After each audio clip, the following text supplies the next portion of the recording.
Terima kasih Anda masih bersama kami. Bagi Anda yang baru saja bergabung, kami hadirkan kembali 3 berita utama hari ini.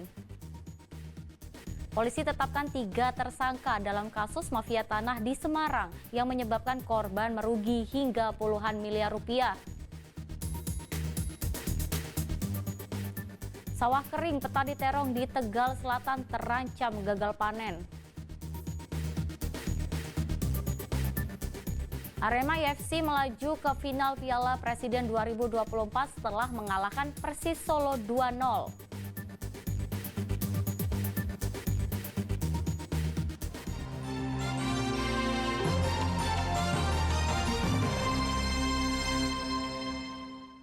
Ya, musim kemarau yang melanda kota Tegal tidak hanya berdampak kepada tanaman padi dan cabai.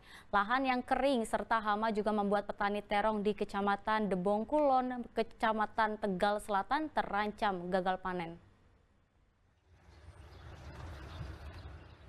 Hampir 3 pekan, lahan untuk tanaman terong di pesisir Pantura Kota Tegal kekeringan. Hal itu membuat petani putus asa karena mereka terancam gagal panen. Seluruh sumber irigasi kering, akibatnya lahan mereka kekurangan air. Satu-satunya cara untuk menyelamatkan terong, para petani mencoba membuat sumur bor atau pantek dengan menggunakan pompa mesin diesel untuk menyedot air. Setiap hari mereka harus mengeluarkan biaya Rp80.000 untuk membeli bahan bakar solar. Namun usaha itu sia-sia karena terong diserang hama ulat. Terong yang ditanam petani membusuk dan mati. Tanam tapi gagal panen gini maksudnya banyune ke airnya kekurangan. Susah. Malah justru saya mercu ke urunannya supaya banyu mengalir ya Bu. Itu busuk kenapa Pak? Kena hama Pak? Busuk kena hama apa Pak? Ular. Kini para petani terong hanya bisa pasrah dan berharap pemerintah untuk turun tangan membantu kesulitan petani di tengah musim kemarau. Sugihartono melaporkan dari Kota Tegal. Sementara itu, Bulog sudah menyiapkan langkah untuk mengatasi kurangnya stok beras pada musim kemarau. Bulog berencana menambah stok beras untuk antisipasi kenaikan harga beras.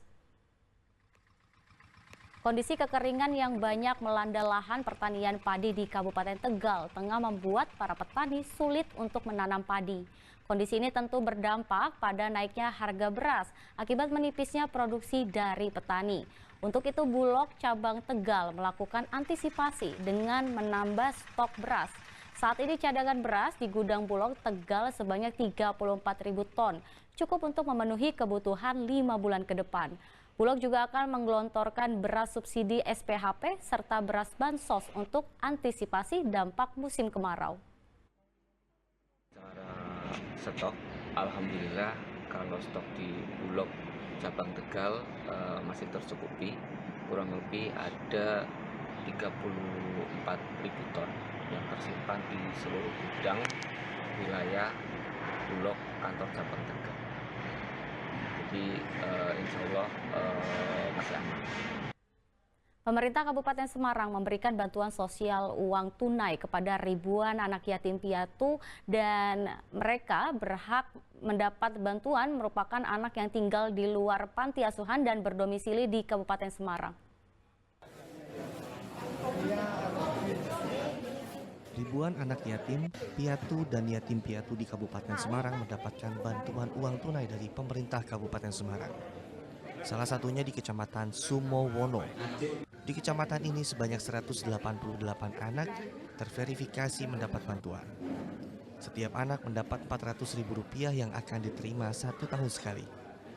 Uang tunai yang diberikan pemerintah Kabupaten Semarang dirasa cukup membantu bagi masyarakat, apalagi bagi anak yang sudah kehilangan sosok ayah. Membantu anak untuk bersekolah, bermanfaat, istilahnya bermanfaat. Saya mencari sendiri untuk anak, untuk kebutuhan anak masyarakat. Ditinggalkan Bapak sudah sejak lama, Bu? Sejak kapan? 5 tahun. Sebelumnya pemerintah telah menyiapkan dana bantuan untuk 6.000 anak yatim, piatu dan yatim piatu berdomisili di Kabupaten Semarang. Namun dari hasil verifikasi, hanya 5.283 anak yang berhak mendapat bantuan tersebut. Setelah kami verifikasi, ini yang bisa kita salurkan hanya 5.283. Itu yang kita salurkan untuk tahun ini. Untuk sisanya ini belum bisa disalurkan karena belum memenuhi persyaratan. Antara lain sudah bukan warga Kabupaten Semarang, ini bersamaan dengan atau sudah pernah menerima bantuan lain. Terus kemudian sudah usia, jadi sisi usia sudah tidak memenuhi persyaratan. Mereka yang tidak mendapat bantuan karena tidak memenuhi syarat. Di antaranya usia anak sudah di atas 16 tahun atau sang anak tidak lagi berdomisili di Kabupaten Semarang. Yulianto melaporkan dari Kabupaten Semarang.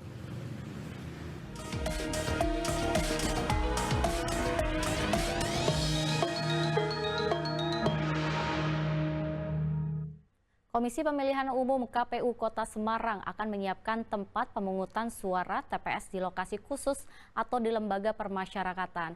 Tujuannya agar warga binaan dapat menggunakan hak pilih pada pilkada mendatang. Sebanyak 3 tempat pemungutan suara akan didirikan di Lapas Gedung Pane dan 1 TPS di Lapas Perempuan Kelas 2A Semarang. Jadi total keseluruhan ada 4 TPS yang akan didirikan di lembaga permasyarakatan.